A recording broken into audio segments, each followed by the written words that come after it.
We're totally booked. Rock and roll! Well, I think I'll leave you to your reading. Little Hand says it's time to rock and roll. Rock and roller! We are totally booked. Welcome back to Booked on Rock, a podcast for those about to read and rock. Subscribe and follow on YouTube, Facebook, Twitter, Instagram, and TikTok, where you get videos weekly. Links to all the social media sites at bookedonrock.com. Author Sean Kelly is our guest to talk about his new book, Don't Call It Hair Metal, Art in the Excess of 80s Rock. We cover a bunch of ground, talk about a lot of bands, including Twisted Sister, Def Leppard, Poison, Quiet Riot, Guns N' Roses, Van Halen, and more. Plus, can Motley Crue survive without Mick Mars? Hear his answer in this episode. A playlist of 80s metal on the show notes page. But first, here's Sean Kelly. Hey, Sean, welcome to the podcast. Eric, thanks so much for having me. What an introduction to the book, emotional introduction. Can you talk a little bit about that introduction? Because it ties in with the inspiration behind the book as to why you wrote it. Yeah, for sure. Well, in the introduction, I talk about how on the day of my father's passing, I knew that this was something that was going to be happening. He had been ill for a while, and I had a song kind of earmarked for the occasion. It was a song that I'd been listening to prior that was kind of helping me put, this inevitable part of life in perspective, right? Mr. Big, Defying Gravity, talking about how, we slip this mortal coil and kind of go to something hopefully beyond greater. And it provided me with a lot of comfort and kind of spoke to what I felt was the importance of these artists that have often been relegated to a place in history of one song or one visual that people have in their minds because of an era of MTV exposure, or they had one song that was a hit, but they have this whole catalog of art that they've created and they continue to create. And I wanted to honor that and honor the intention of these artists who have created the soundtrack that's part of the tapestry of my life. What did you find out from the people you spoke with for this book about the origins of hair metal? When does it really start? When does it begin? Yeah, well, I mean, I kind of refer to it as commercial hard rock, right? And I mean, it kind of started, it depends what, you could go back and say it started with Kiss or started with Alice Cooper. But for all intents and purposes, what we're talking about here, this music of the 80s, to me, it was really with bands like Loverboy, bands like Aldo Nova, right? With this kind of commercialized approach to having radio-friendly songs that had crunchy guitars. And that was taken to another level when around 1983, when you have your Def Leppards and your Twisted Sisters and your Quiet Riots, where they're applying these kind of participatory rock vocal formulas with the crunching guitars and the big drums, truncating it into a 3-minute, 30-second kind of format that's digestible for radio audiences. And that kind of dovetails with the dawn of MTV, right? And all of a sudden, these bands are needing to be visually stimulating and kind of putting these elements together, right? So they're playing upon the basis of 70s hard rock, but it's become edited. It's an edited version of it that's you can fit into radio formats and TV formats. I remember just how important Led Zeppelin was to the bands that I heard on the radio during that time. Bands that you saw on MTV in the 80s. You write about Zeppelin's impact in the book. Can you talk about how their look and their sound impacted the bands in the 80s? Well, you pretty much have the template for the look, right? You get the 4-piece, you got the golden mane, well-hung singer, you got the the guitar player with the guitar down around. That was knees. A sock, Sean. That was a sock. You know what? I think if you read Hammer of the Gods, you find out what's a sock and what's not, but I wasn't there. That's for a separate podcast episode altogether. Absolutely. We're not going to work blue here, Eric. We're going to keep it up down. Yeah. But you have Robert Plant, the lion-maned, singer with the wide vocal range, kind of the Norse god, right? Like, like the ultimate kind of front man. Got Jimmy Page with the low slung Les Paul and kind of dabbling in the occult, mysterious, dark. You've got the the big pounding drums of John Bonham, and then you've got in John Paul Jones, kind of the hidden secret weapon, right? The guy's quiet behind the scenes, but adds so much. Really, the Michael Anthony, if you will, with what Michael did with his vocals, John Paul Jones was doing with his orchestration abilities, And the keyboards and all that. The keyboards, he's adding a lot of the stuff we think is Jimmy Page is actually John Paul Jones, right?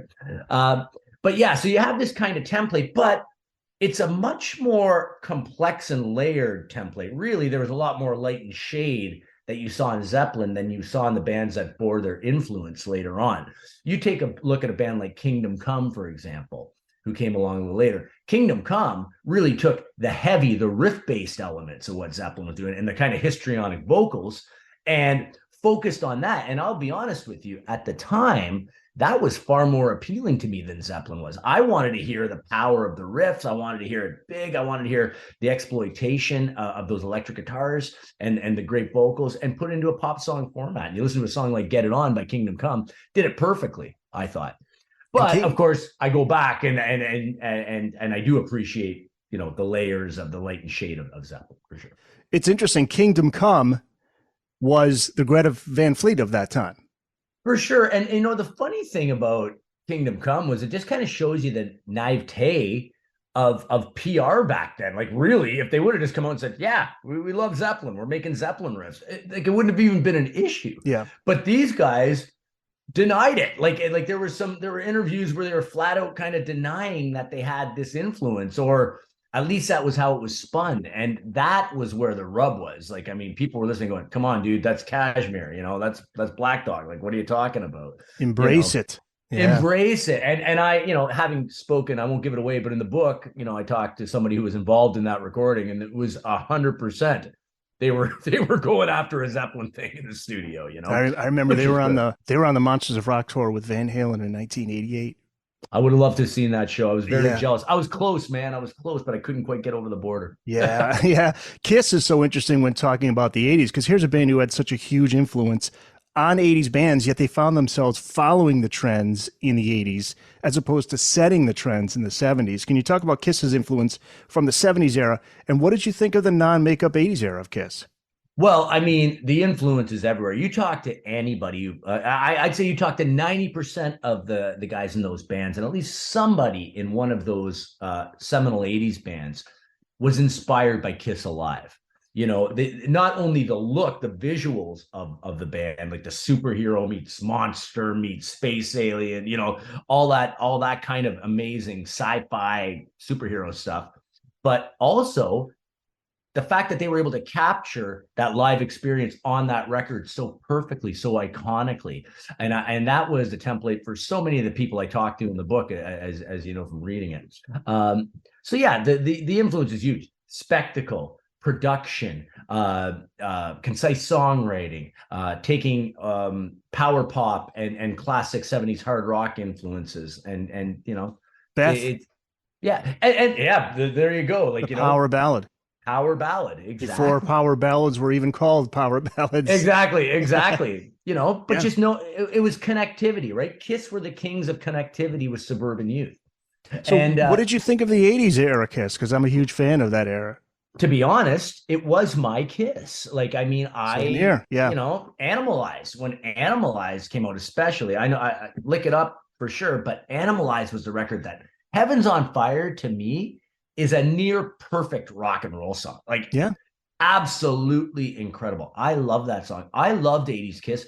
And I know that Paul was struggling. Like, Gene, his interest started to wane as he was looking into film and things like that. But he'd bring in guys like Jean Beauvoir in to play bass on it. When you hear that, some of the playing on that, like Who Wants to Be Lonely, that he co-wrote with Paul. It's so great you brought that. I interviewed John. He had a book out recently, and he talked about the days of writing with Paul. Right on. Yeah. Well, I'm a big fan of Jean's too. I actually played with him a few times. We played with him at Sweden Rock last year with Lee Aaron. That's awesome. And at the Heat Festival with Coney Hatch. So I got a chance to meet him. From the Plasmatics. Yeah, man. Like, there you go. Like, there's some diversity in hard rock, right? Like say all those songs, Heaven's on Fire, Lick It Up, even Crazy Nights I love.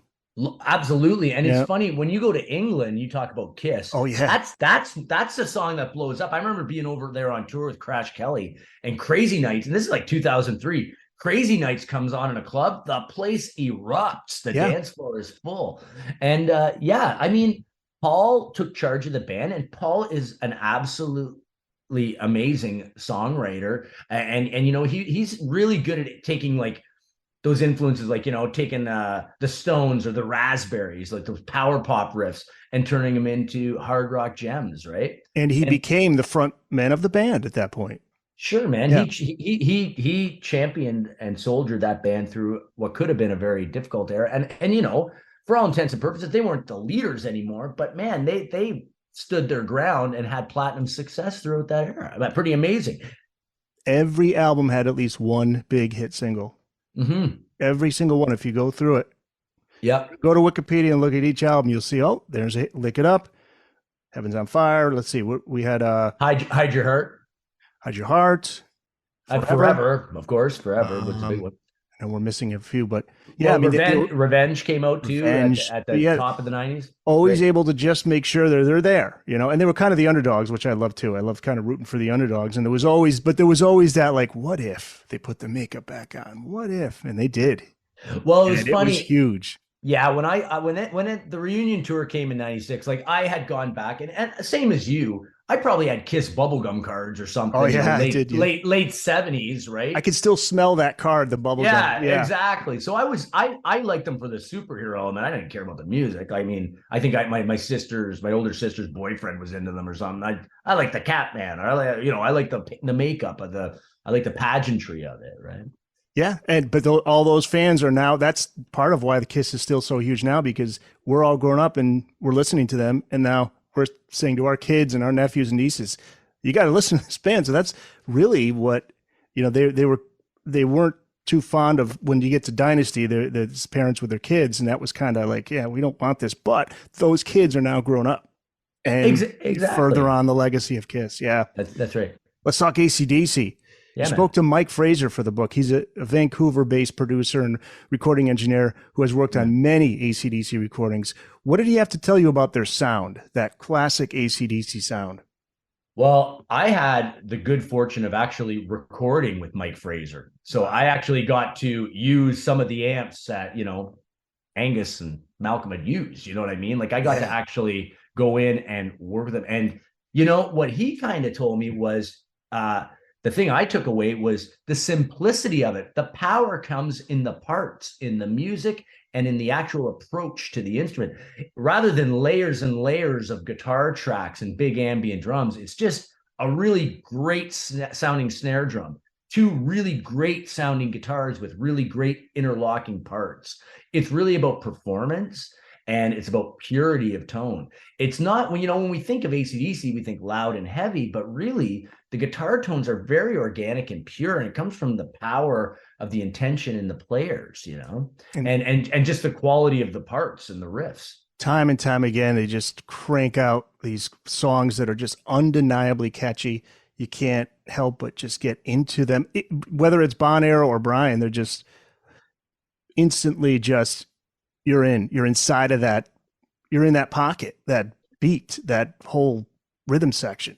And it swings, right? Like there's actually a swing, and it actually comes from 50s rock and roll. And the fact that they've had, they were mentored by their older brothers who are producers and or Vanda and Young, I think their older brother was in the Easy Beats, who had some success in the 60s, So they're coming at it from a very traditional base, right? And they know who they are.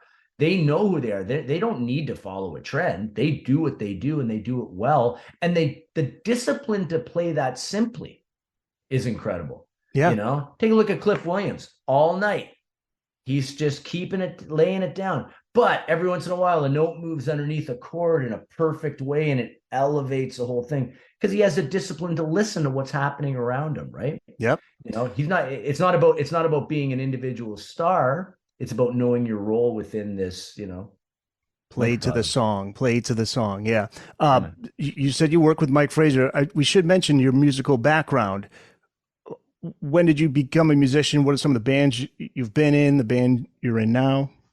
Should let people know about that. Yeah, well, it's I'm getting up there, so it's a bit of a long story. But I got into music. I started playing when I was about 13, and not long after that, as soon as I could play 3 chords, I was getting a band together. I had a goal.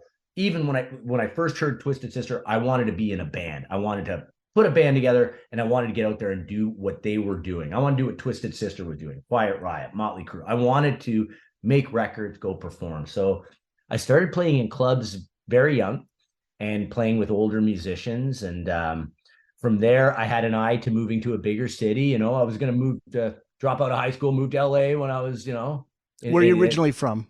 I'm from North Bay, Ontario, Canada. Yep. Yeah. So a small town, smallish town. And, I wanted to move. And, I had parents who were smart. They said, well, look at, why don't you take out a student loan, go to a big city, and, you can go study music, and, you get better at what you do. And, they like basically tricked me into getting an education. So I ended up studying classical guitar at the University of Toronto, which got me, and did that. And that was great. And when I was there, I actually got a chance to work with Jamie Stewart from The Cult when I was like 18. Oh, yeah. Yeah, he produced I put a band together as soon as I got to Toronto, and he saw us play at the Gasworks. I'll never forget, I was wearing a Cult shirt, and he comes up. I'm like, is it this easy? You just move to a big city and you meet the guys who are on your shirt? Wow. And, yeah, that's awesome. What a band. It's so funny. I just received a digitized version of the cassette that he produced. The singer from that band, called Obscured. It was a good name. We remained pretty obscured for a long time. But he he actually just sent me, and I was just listening to it, and I just actually forwarded it on to Jamie, because we had been in touch, and he said, hey man, do you have that first recording we did? And anyway, from then on, I played in a number of bands. I worked with a guy named Dale Martindale from Images in Vogue, 69 Duster. We put out some independent stuff. And from there, I met a guy named Chad Richardson. That was my first record deal with Aquarius Records, went on tour with that. But it all kind of led to me forming my own band, Crash Kelly. And Crash Kelly was a band that, at this point, it was 2000. I thought my career, I'd had my shot.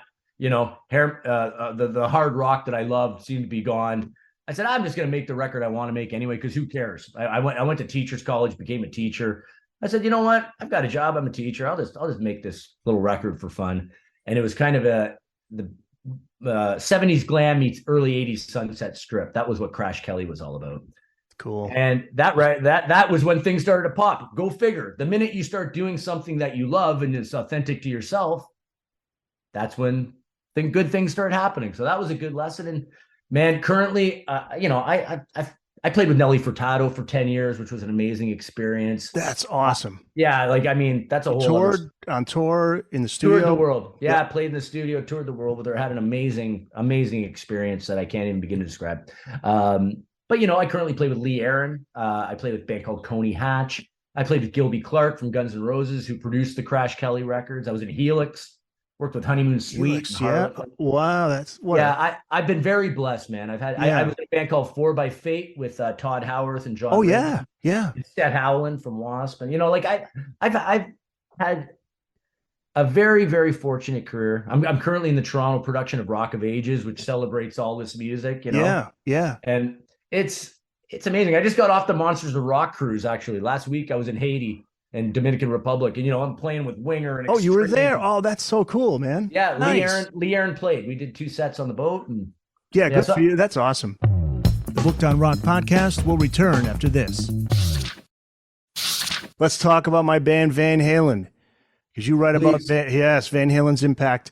And to those of us who have studied this band obsessively over the years, we know there's some serious musical sophistication here, but there are those every now and then you'll come across somebody who just kind of says, they're a hair band. I'm like, oh man, I can feel my head exploding. I mean, Eddie's the guy who has received the most universal praise, but can you talk about the band as a whole, particularly the Dave years and just how good that band was musically? David Lee Roth is a walking art installation. He is American music personified. He has such a vast knowledge of vaudeville, of jazz, of country, R&B. He has the references, and he's got this brain. The synapses are firing so quickly. It's genius stuff. In fact, to the point where when people criticize his modern performances, I get it. He's not singing the melodies. He doesn't care. I think he's looking for things. He's looking for the next thing. I love David Lee Roth, and that band were like conquering Vikings on stage. Like it was, sure, sometimes it was sloppy, sometimes it was loud, but I think it was like a Jackson Pollock painting. They were just spraying and praying. Like, I mean, and in that intention, there are moments of some of the most beautiful American musical art ever created. I mean, what Eddie did is it's really hard to overstate his influence on rock and roll and how it changed the way people played guitar. I mean, it sounds obvious to even say it, right? But you talk about the classical, you took classical music. There's a classical influence in a lot of Eddie's playing, Randy Rhoads as well. It's absolutely. In there. Well, you know, what's funny with a guy like Eddie really kind of comes from the same train of thought, I believe, that like an AC/DC comes from. It's actually not complicated elements, but the elements, like, sure, there's some classical influence. You listen to Eruption, the finger tapping stuff, but really, he probably took the elements that he liked about classical music and then took that one little chunk and put it together with the hard rock he liked and just made this incredibly digestible, you know, piece of art. Like, I mean, it's amazing. And yeah, and Randy, I think, was the more disciplined applicator of classical influence for sure. You know, you listen to Diary of a Madman, you know, that's a Leo Brouwer classical guitar too. Like, you know, like and Revelation Mother, all that stuff had maybe a more overt classical influence. But yeah, I mean, it's there in both of them. Kevin Dubrow, I remember interviewing him way back, maybe 20 years ago. Quiet Riot was coming through, playing in Hartford, Connecticut. Yep. And he said that Randy would have done an all classical album that would have been in his near future. Well, you know what? I believe that. And I know that talking, you know, I think Rudy Sarzo was mentioned on a number of occasions, like this was something he was looking to pursue. He was taking guitar lessons in every town they'd stop at, but he was so good he'd end up giving the teacher a guitar lesson, you know. It was it was there. It's funny, I actually recorded a classical guitar album that did quite well here in Canada, and I remember being up at the office at Universal Music when we were talking about selections, because the idea was they're going to have a rock guy play classical guitar, right? I was going to be the rocker doing the kind of the greatest hits of classical guitar, right? It's called the #1 classical guitar album. Not because I think I'm the #1 classical guitarist. I'm not even the best classical guitarist on my street, but it was a series that Universal had of kind of the most popular pieces. So I had an opportunity to do that. I said, I'd like to record D by Randy Rhoads. And the classical guys are going, what are you talking about? It says Ozzy Osbourne here. I go, yeah. I said, more kids play classical guitar because of that song than any of these other pieces, I guarantee you.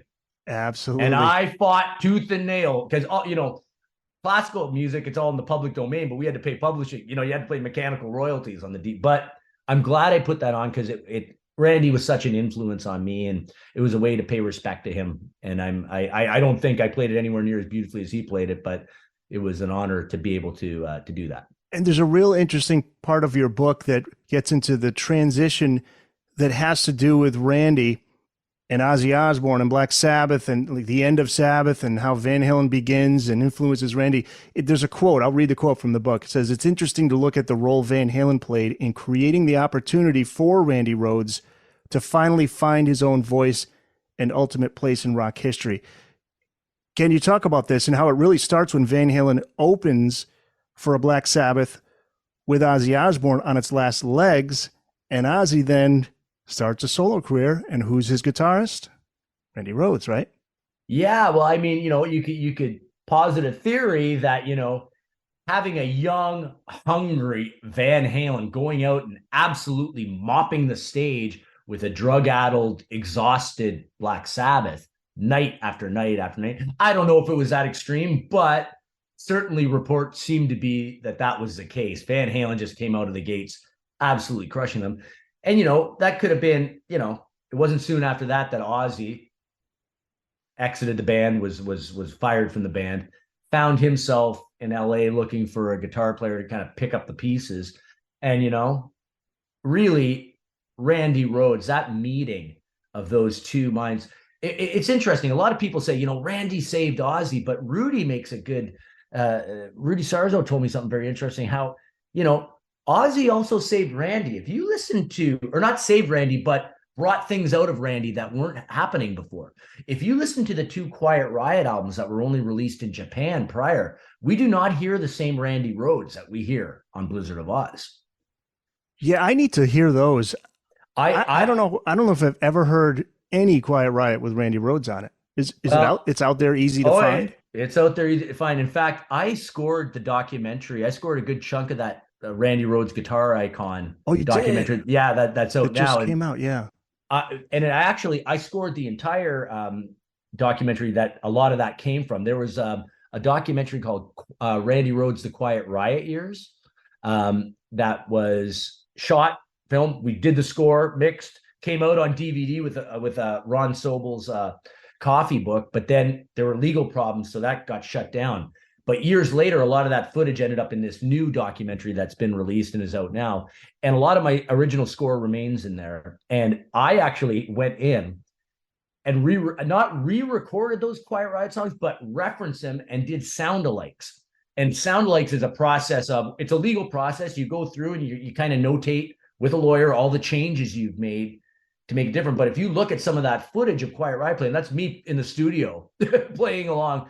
So I know that stuff quite well. But I will tell you this, it is not magical stuff. It's pretty pedestrian. And I think most people would say those first 2 Quiet Riot records tend to be a little bit on the pedestrian side. There's some good stuff for sure, but it's not magic. It's certainly not as good as the Quiet Riot that came after, and definitely not as good as what he did with Ozzy. And that's what Rudy was kind of intimating to me, that Ozzy gave him the platform to be the real Randy Rhoads. You know what I mean? So as much as Randy kind of was patient with Ozzy and helped him craft the melodies and the things that, we'd come to hear on that first record, along with Bob Daisley and Lee Kerslake, who never get enough credit for their. Yeah. They had literally removed from the albums. Yeah. Like sad stuff. But it was definitely this kind of symbiotic relationship that Ozzy and Randy had that Rudy kind of articulated to me. Even though he wasn't there with the recording, he just, as somebody who knew Randy very well. So I thought that was a very interesting approach.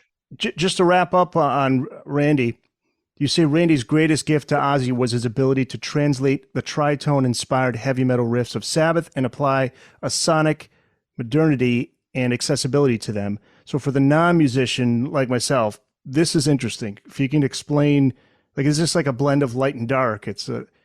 Yeah. Well, the tritone is an interval in music. If you listen to the beginning of Black Sabbath, boom, boom, boom. It's something that we've come to hear as, they used to call it the Diablo in Musica, the devil in the music. It was actually forbidden by the Catholic Church because it stirred so much emotion.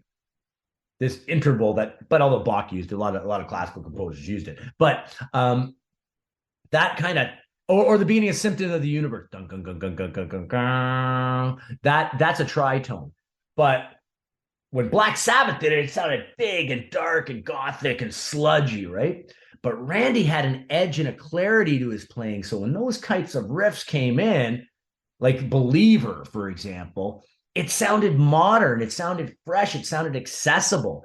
And it was also balanced with songs on the album like Crazy Train, right? Like that had pop elements, right? Power pop elements, really.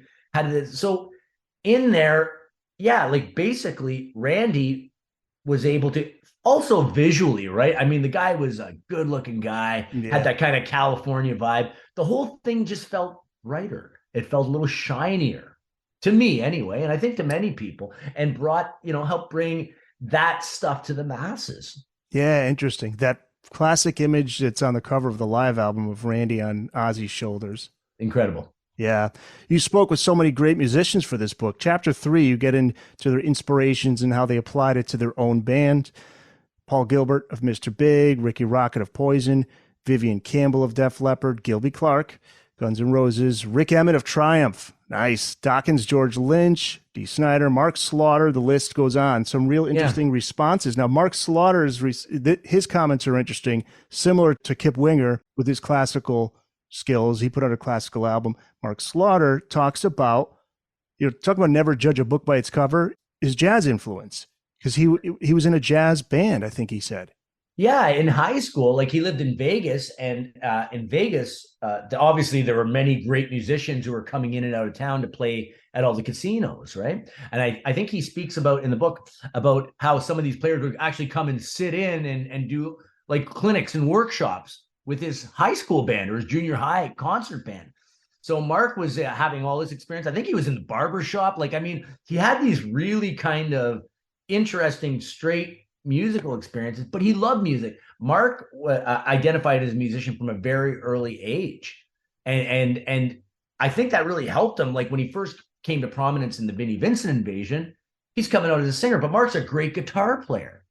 And he was said, when he was doing the Vinnie Vincent thing, it's like, oh wow, I don't know what to do with my hands. I usually play guitar. I gotta be a frontman. But music is music is music is music. You adapt and you just kind of do, you figure it out. I think he learned how to be a frontman on an arena tour opening for Iron Maiden or something, like that's pretty incredible. Pretty cool, man. And Kip Winger, that classical album, nominated for a Grammy.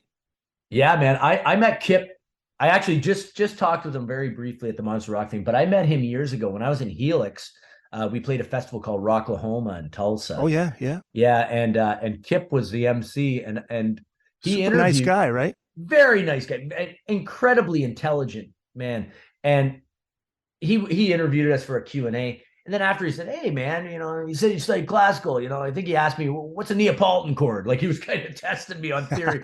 And I was able to, thank God I was able to answer that. I couldn't answer many theory questions. I don't remember much from university. I remember that.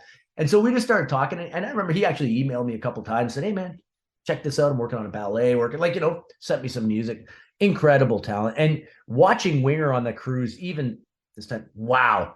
Those guys were all accomplished. I mean, Winger, Rod Morgenstein was in the Dixie Dregs for crying out loud. You know what I mean? Yeah. Talk about musical chops. So yeah, it's just good to see them doing so well now because they had to go through that era that all those bands had to go through, and some of them didn't come out. Unfortunately, some of them didn't come out alive. I mean, Janie Lane I just think that guy was so talented as a songwriter, and it's so sad because he just had so much. At least from all accounts, people that knew him, he just couldn't get past that being on top and then just, crashing and burning because of Nirvana and then just not being able to embrace that or the cherry pie thing. The cherry pie guy wrote it like in one night. They said, we need a Love in an Elevator type song. Here you go.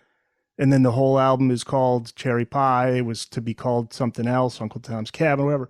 Like, he just regretted that ever since. I think it's tough because they were right. They're kind of the apex of the era, right? It's the commercial peak, but it's also, that's when the roller coaster starts to go downhill. Right. And that makes you a target for derision, right? Like, the washed out video with the girl in the skimpy clothes and the fire hose and the cherry pie innuendo, all that stuff, unfortunately becomes, the target. And what a shame, because really that album is a masterpiece of power pop songwriting. He was a very, very talented man, a great singer.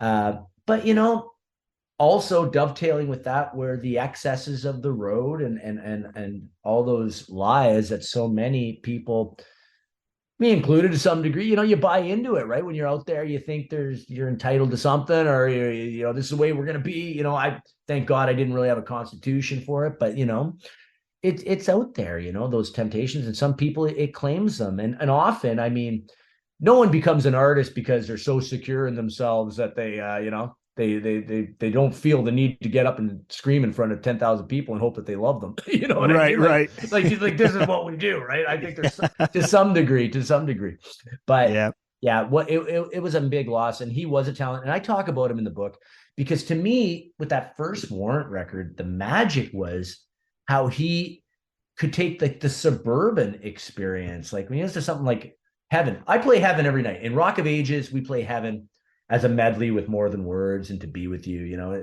and you listen to that song and it connects, there's a color deep inside her eyes, like a blue suburban sky. Like, something as simple as that. It's great really songwriting and connects with a young person, I didn't think I could be a superhero, but maybe I didn't know what a down boy was, but it sounded like it was just a bunch of dudes hanging out. I can connect with that. Maybe a girl, these guys weren't the winners. They were usually the losers in the song. They had 32 pennies in a ragu jar. Like, that's a great one too. Yeah. That's good, clever songwriting, right? But like, it's kind of like that classic thing. 98% of songs about love, they found a new take on it. I thought they were great. And Janie was the massive talent in that band. Yep. Down boys, big talk. Sometimes she cries. Yeah. And Cherry Pie, going back to that one, Blind Faith. It's phenomenal. Yeah. But I'll tell you, follow-up album that kind of got ignored. It was getting airplay, I remember at the time, just as that era was starting to fade out and Pearl Jam and Nirvana was coming in, was Dog Eat Dog with Machine Gun, The Bitter Pill, Hole in the Wall, which is a phenomenal song. It's just, it's just too bad because there was some real talent there. That's the business. The tides had turned, and it's hard to change. And by that point, though, I mean, even the way the guitar was touched was changing with Kurt Cobain coming along and Kim Thayil from Soundgarden. It was just time for a new flavor. So anything even had a wide vibrato. And it's too bad because up to that point, Mike Slamer had been the session guy. He'd been the guy who was playing most of the guitars. So it wasn't necessarily the two guys in the band, even though they both I remember that, reading about that. Yeah. And on the big single, it's CC DeVille playing the solo. Like, I mean, another guy who gets maligned. But on Dog Eat Dog, from what I understand, it was Eric and Joey, and they played their asses off on that record. And they sound incredible on it. And it's too bad. But by that point, the tides had turned and people wanted something fresh and a palate cleanser. The Booked on Rock podcast will return after this. How can we not talk about Motley Crue? Surprising quote from Alan Niven, who worked with the band. He said, Motley Crue are nothing like a visionary. They're a knockoff of old Alice Cooper. How do you see Motley Crue in terms of their role in 80s metal? Well, it's funny because I think, we grow up with our perceptions. My perceptions are based on reading magazines, listening to music, and my emotional connection with both those things, right? Watching videos, seeing concerts. Alan Niven's connection is a more tangible one. He was in there working and coming from a long storied history in the music business. Like, he'd already had quite a bit of experience. So it was interesting to hear him say that, but I guess he's coming at it from, being there firsthand for the Alice Coopers, like seeing that thing happen in real time. Right. But for me, Motley Crue was that. Wasp was that, that was the real time, my real-time exposure to shocking visuals, to being scared while I listen to something while also loving it, right? Like, so Niven, by the way, was the manager of Guns N Roses. Guns N Roses, yeah, and Great White. Great White, yep. Yeah, and producer of Great White too. Talented man, brilliant man. Like, talking to him, and somebody, I like that because he challenged me. I like that, being challenged by the person I'm interviewing, and he did that on a couple of occasions in the book. But yeah, like, I mean, Too Fast for Love. I mean, talk about coming out. Like, I mean, New Wave was the thing in LA at that time, right? It was all about the knack and the cars. Like, it was not about anything that remotely resembled Kiss. But Nicky was sticking to his guns, no pun intended, right? He had this vision for the band that kind of married the Sweet and the Raspberries and Kiss with a punk attitude, right? With Sex Pistols, and had the right combination of people. You have Tommy Lee, who comes from like marching band drum rudiments, all that stuff, the twirling of the sticks and the snare drum stuff and the cowbell comes from him being in a marching band and learning all those tricks. He applies that and actually ends up creating the Sunset Strip drum sound, as far as I'm concerned. Yeah. That Hollywood shuffle, that feel. I love his drumming. Me too. And then you have Mick Mars, the journeyman, who actually, we've all heard about the controversy. Let's get to it. Yeah. You listen, and you talk to anybody who's toured with Motley Crue. Talk to Joe Satriani. I've read Joe Satriani read about it. The best guitar tone he ever heard live was Mick Mars. Massive, because Mick had to be big in those clubs.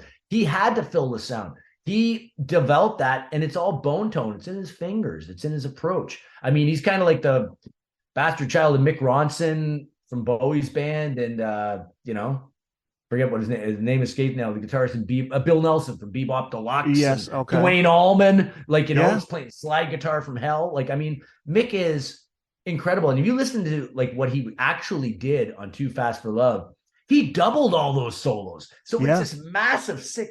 Is it always perfect? Hell no, but it's got feel, it's got soul.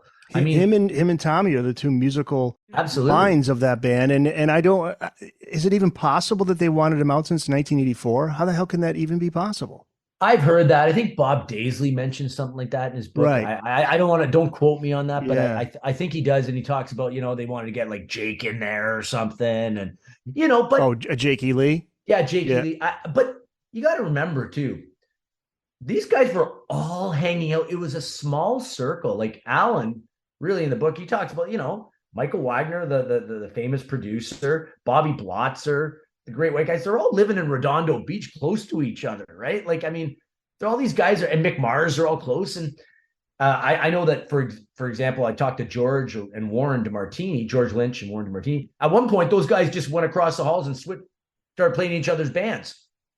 George went over and played in Ratt, and Warren went over and played in Dokken for a week, and then they went back to their bands. Like, there's all sorts of crazy incestuous stuff going on. You know what's funny? I had a great chat with Chris Holmes from Wasp on this Monsters of Rock. Legendary Chris Holmes. Yeah. And man, and we were watching George Lynch. He goes, Sean, come on, let's go watch Lynch. He grew up like they know each other from the 70s. Like these guys were all on the scene. Yes. Eddie Van Halen. Chris lent Eddie his Ibanez Destroyer or Ibanez Explorer. That's the famous story, the Shark guitar. Yeah. Yeah, man. Don Dokken was that something about fixing after a Van Halen show. Eddie was the truck. There was a flat tire on their van, and Don went out there to help change the tire. Yeah, all those stories from back in the day. But yeah. And the thing to remember too with Mick Mars, though, he's older than the rest of the guys in the band, so he was always like, those guys were the crazy dudes. I didn't do all that crazy shit. I was at home, and I think there was always a little bit of a not a rift, but he wasn't with those guys in terms of that party lifestyle. But I just still can't. They always spoke so highly of him. It just seems to be so strange. Now, well, here's my question on this now, because you said in the book that if you're to take one of the four members away from this band, everything dies on the Hollywood and Vine. So this was the book, you wrote it before all this stuff went down. They have John Five as a guitarist. What happens from here on out? Listen, man, John Five is a remarkable musician, an absolutely incredible musician. I've got nothing but respect for him, but I also have no interest in a Motley Crue without Mick Mars. Yeah. And you know what? Even with the Karabi stuff, I actually love that Karabi record. I love it. I love John. Yep. It's a beautiful record.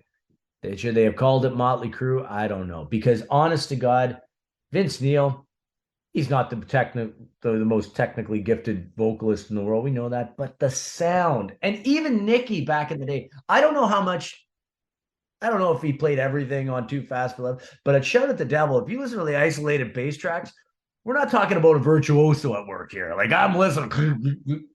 But together, the slop with the tight, the musicianship of Lee and Mars, the vision, and really Nicky Sixx, it's not about being a bass player, it's about being a visionary and seeing it through, and a lyricist and a songwriter, right? Like, I mean, those are his gifts. Yeah. And being a great bass player doesn't really matter in that context. You got Mick Mars, he's covering all the bases. You're good, I'm just not that interested. Who knows? Maybe they'll come up there in the studio with Bob Rock right now. Maybe they'll come up with something mind-blowing, and I hope they do, because the world needs more mind-blowing rock. But at that time, it was those four personalities that made that happen, and I don't think it could have been anybody else. Yeah, it's interesting to see what happens. Chapter 6 is interesting. It covers the years 1983 to 1984. You write about this in the book. I remember this period so well. It's like 11 or 12, like it was yesterday. This is when metal crosses over and becomes mainstream. Mm-hmm. And it's Quiet Riot who becomes the breakthrough band thanks to the number 5 single, Come On, Feel the Noise. The album Metal Health hits number 1. Talk about record producer Spencer Proffer, how he plays a role in getting the band to record the song because they did not want to record it, correct? Yeah, for all accounts, they did not want to do this song. It was kind of foisted upon them, but Proffer had this idea of that song being a vehicle into this concept of participatory rock. Tom Beaujour and Nothing But a Good Time, that great oral history of, have you read that? Yes. Amazing. It was Tom Beaujour and sorry, the other author escapes me. Yeah, I'll look it up while you continue your thought. Yeah. Let's find it. But you know, they talk to Spencer in that book, and he talks about having this concept, right? And needing a band who could deliver it. And you know, and Kevin Dubrow, you know, Quiet Riot, a band that's out there struggling on the scene. He has a voice like Noddy Holder from Slade. He can sing it. And you know, the bartering. Hey, listen, I'll give you studio time. We'll do a production deal. You can record some of your songs, but you have to record this song. And it felt like, by all accounts, a throwaway for the other guys. They're like, yeah, sure, let's bang out this tune, and then we get to do our own stuff. But man, magic. What it did, yeah. Tom Bajor and Richard, is it Beanstalk? Beanstalk, yeah. Richard Beanstalk, yeah. Sorry, Richard. Sorry, that escaped me. Yeah, brilliant book. Yeah, surprisingly, bands like Quiet Riot and Twisted Sister, who had the huge hit "We're Not Gonna Take It," didn't extend their run into the late 80s. Motley Crue did, and they extended it. But that second half of the decade is interesting because we see some new bands take over the top of the charts. And you cite the year 1986 as a pivotal year, specifically 3 debut albums that you say set the tone for much of what was to come. Poison's Look What the Cat Dragged In, Cinderella's Night Songs, and I believe Tesla's Mechanical Resonance. Yeah. What stands out to you about those 3? Well, to me, like, I mean, first of all, it was hitting me at a point where scientifically my brain was ready to receive it. You know, I think when you're 13, 14, you're just in that, you're soaking everything in, everything means everything. But those bands, it was interesting.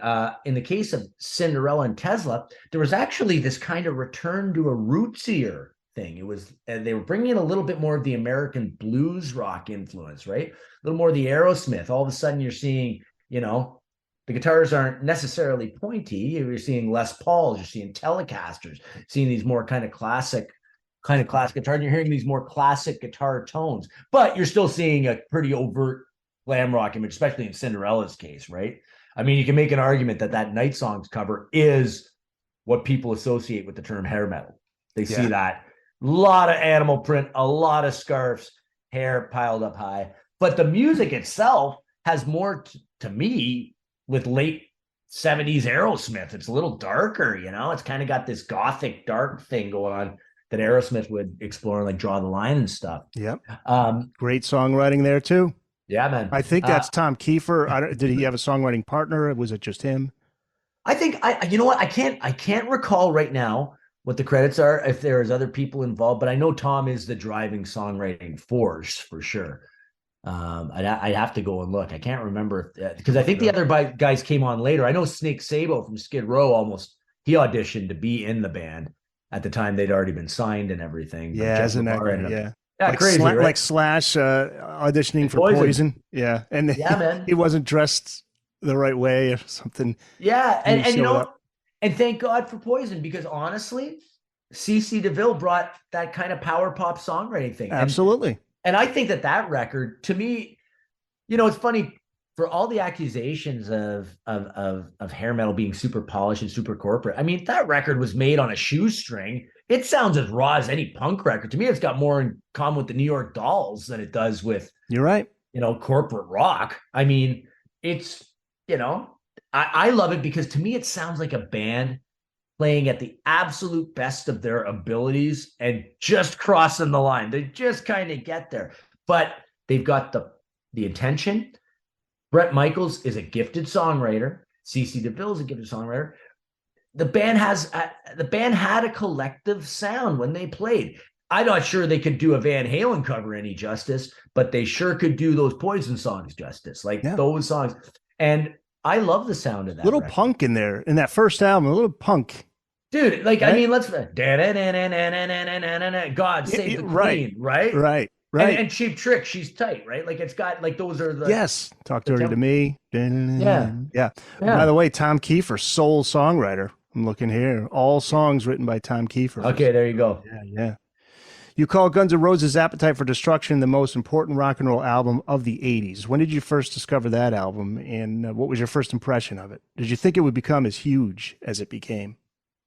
Yeah, well, I mean, by the time it got to me in North Bay, Ontario, it was already probably well on its way to being huge. I remember it was a guy who played hockey. He was new to my high school. He had come to play junior hockey, and he had the cassette, and he said, "There's a lot of swearing on here." That's what I remember. There's swearing on it, and I was like, "Oh, okay." But when I heard that, I mean, I think I say it in the book. I'd sworn before and I'd heard naughty words before, but I'd never heard somebody say the F word like Axl Rose said it. I've never heard Fucking somebody crazy. yeah, mean it and sound like that. Like I was going, okay, it's one thing to be scared of Motley Crue looking like, you know, something out of Road Warrior or something when you're a little kid. It's another thing when you're a teenager going, these guys sound like they actually live on the streets and do drugs and are violent, insane people. Like, you know, it had that danger to it. It had a visceral energy. And to me, it's still, when I think of a rock record and how I want to hear it, if I'm working in the studio, Izzy Stradlin on the left, Slash in stereo, the drum feels Steven Adler, kind of like, you know, disco gone wrong, Kiss meets Peter Criss meets disco, I don't know. And Duff McKagan, the gifted musician, kind of holding it all together on the bass, but with the punk attitude. And then Axl, who no one sang like that. I never heard anybody sing like that with like the crazy lows and the crazy highs. It's like, you know, it's like Nazareth meets Motorhead or something. Like it was outstanding. And the songs and the power and the production, it was dry and raw. And it kind of dovetailed with me seeing that concert live from the Ritz. Did you ever see that concert? Sure did. Yeah, man. The energy of that band. Out of tune and spinning, and the singer leaves halfway through, and the bass doesn't work, and it's a gong show. Yeah. For any other band, that would have been a career ender. For them, it made them. Yeah. Like that was because it was dangerous. Yeah. Axl Rose getting scratched and pulled out. There's one part where anger and just it all coming out. There's one part where Slash reaches over with his guitar and a fan grabs the neck and it makes like this dive bomb sound. It goes, boom. And I'm going, this is incredible. Like this is when Spencer Crawford talked about participatory rock with Quiet Riot. This is like the next evolution of that, where you're actually having the audience making the sounds like crazy. It was like the Stones on steroids. I always feel like love that. You know, it's just, yeah, man. As huge as GNR was, I still remember the Def Leppard's Hysteria being just gigantic. It was a 7 hit singles. That was their goal. They wanted to have 7 singles like Thriller, and just churning out singles and videos. And 87, the other one was, I remember Bon Jovi's New Jersey, single after single, video after video. Now, Appetite is, as you say, it's raw in your face. Hysteria is super polished. If you had to pick one over the other, which would it be? Well, you know, I love Hysteria. I love it. I love Hysteria too. And a lot of people who don't like it knock it for its sterility. But to me, Martin Popoff, I know Martin hates Hysteria. Yeah, I know. I love Martin. I love Martin dearly. He's a big influence on me as a writer. Oh yeah. But I disagree wholeheartedly with that assessment. I think it's absolutely a triumph of intention. And you know, for me, there's tons of energy. Especially what I loved about Def Leppard was you had the layered background vocals, but they're sung with punk energy. Like that, the energy actually comes from the attack of the vocal approach. You know, it's got all that power, and then it's layered. So that to me is power. And the layering of the guitar parts. Did it go to extremes at times? Sure, it went to extremes. When you're playing a D chord, but you're playing one note at a time and dropping it in, like that's pretty crazy. But it was the intention to make it the best it could be. Meticulous production. Yeah, and at the time, like we can do that now so easily with technology, but what we don't have is the hours and hours and hours and hours and hours of time and thought that went into committing to the parts. And that's where the magic happens. And that's the great shame of what's happened to the music industry. We've lost people outside of the musicians, like we've lost the industry that supported it, who actually brought a lot to the table in terms of art direction, A&R, guidance. Guys like John Kolodner, who could find songs and hear things be outside of the actual recording and performance element.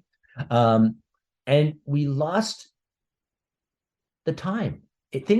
Great things often take time. Sure, there are moments of spontaneity, but even the moments of spontaneity, like an Eddie Van Halen, just Ted Templeman hitting record while he does Eruption. There were hours and hours and hours and hours of work for Eddie to develop that, you know, those techniques and that showcase, right? They all made it look so easy, but it was not easy. Yeah. No, man. So there's this formula that was working so well in the 80s that was selling so many albums.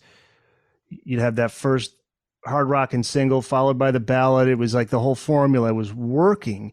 But did the record labels abuse that formula? Could something have been done to prevent that drastic effect that came with Nirvana? Or was it just inevitable? Well, because I think once you start dealing with corporations as opposed to, remember, all of these labels that became behemoths, they started off as people, you know. A&M Records was two guys, you know, Jerry Moss and Herb Alpert, right? A&M, Alpert and Moss. Atlantic Records, you had Ahmet Ertegun, you had, these were people who were music lovers who fostered talent. But as things got bigger and bigger and bigger, it became about appeasing shareholders. So all of a sudden, you've got to deliver results. You got to deliver corporate results. You got to hit your quarterly numbers. And so you've got to move product. So how do you move product? You bring in people who know how to move product. You had people coming in who didn't work in the music industry before. They were bean counters, but they're looking, okay, well, this moves. Okay, we've done the research. People like this, and this. Let's find some bands, W bands. Warrant, Winger, Whitesnake. This is all great. A White Lion. We need another W band. Let's get that guy who produced all the records too. Is Bo Hill? Let's get him. Hey man, make it sound like the last one. We really like the drum sound on that. So all of a sudden you got drum sounds that are sounding the same, guitar sounds. You're bringing in the same session people to sing backgrounds. There starts to become a sameness because you're creating a product, right? Desmond Child writing songs for various bands. Yeah. And who doesn't want to keep the success train rolling? Sure, it probably feels like it's a land of milk and honey. This is going to go on forever. We're all making records. Everyone's happy. The kids are loving it. But with the changing of the guard, changing of taste, eventually, and this is the great thing about rock and roll, the kids are always right. And the kids, all of a sudden, they don't want to listen to their older brothers' records. They want their own records. They're finding their own thing. They're hanging out at the skate park, and all of a sudden there's this cool underground thing coming from Seattle, right?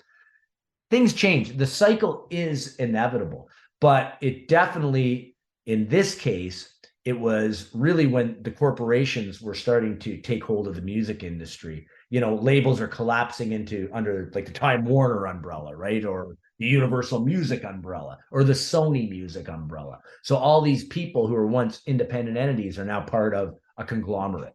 At the end of the day, conglomerates remove the human factor. It's about numbers. Well, let's finish with this. After reading the book, I feel like it serves as reinforcement to someone like myself who are the fans of these bands and the music in the 80s. Amidst the excess is art, and you can't erase the good times and the memories that come with it. And like you say, it's time to lose the idea that criticism of hair metal is a criticism of who you are as a person. That's a good statement right there. What do you say is the overall message of the book?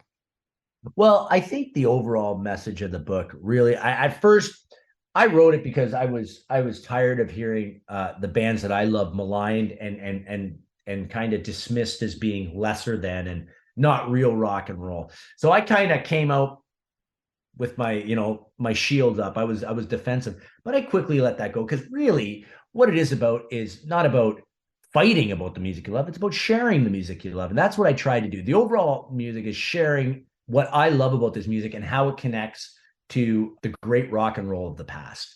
And that it deserves, I think, the best of it deserves a place of respect and honor in the overall rock and roll story. That's it. I just wanted to share what I loved about it and why it makes me so happy to this day and why it's still an important part of my life. I mean, I'm still using it for major life, as support, major sustenance for major life events, like, the passing of my father, like, those bands mattered. They mattered. LA Guns matters. White Lion matters. Vito Bratta matters. Oh, Vito Bratta. Yeah. The people who we didn't talk about Vito, man. No. Love Vito Bratta. Me too. Come back, Vito, wherever you are. Yeah, man. Would love it. Yeah, I love that band, White Lion. I just listened to the first album the other day, man. That Pride is just, I love it. Yeah. Love it. Yeah. Yeah. Don't call it hair metal. Art in the Excess of 80s, out now through ECW Books, and it's available wherever books are sold. How about, where can people reach out to you? Well, I'm my social media is at Sean Kelly Guitar. I'm on Instagram, Facebook, Twitter. If anyone tweets anymore, I think some people still tweet. But I'm mostly hanging out on Instagram because I like looking at pictures of hair metal bands. Yeah. and guitars. Yes. But don't call it hair metal. That's right. That's right. Sean, thanks, man. This was great. Great talking about 80s rock and roll. Yeah, man, I really enjoyed it. Thanks so much for having me. This is the first interview for the book. It was a great one. Thank you very much, Eric. Oh, you're welcome. Great to have you on.